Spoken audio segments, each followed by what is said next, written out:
अस्सलामुअलैकुम, आप देख रहे हैं डॉन न्यूज। मैं हूं नाइल आजवर। हेडलाइंस आपने जानी, अभी आपको आगाह करें। खैरपुर में कोट डीजे के वार्ड नंबर 6 के पोलिंग स्टेशन पर दो सियासी जमातों के कारकुनान आपस में लड़ पड़े हैं, जिसके बाद पोलिंग का अमल रोक दिया गया है। डॉन न्यूज के नुमाइंदे जहीर अब्बास इस पर हमें तफसीलात फराहम करेंगे। जहीर, बताएगा कि इस वक्त पोलिंग स्टेशन पर सूरत हाल क्या है, झगड़ा किस बात पर हुआ और पोलिंग का अमल दोबारा कब शुरू होगा? जी बिल्कुल, पोलिंग का अमल जो इस वक्त फिलहाल तौर पर तो बंद कर दिया गया है।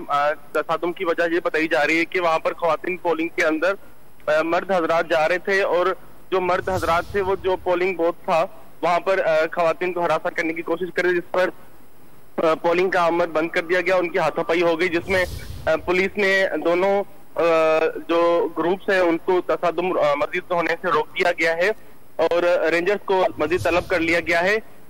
जो पोलिंग बूथ जहां पर लगाए गए हैं वहां पर उनका कहना है कि खवातीन पुलिस एहलकार हैं जो वो उनको तैनात किया जाए, जैसे पुलिस एहलकार जो हैं वो किसी भी फर्द को, शख्स को अंदर आने की इजाजत ना दें। जी, बहुत शुक्रिया जहीर अब्बास, आपने इस पर अपडेट किया।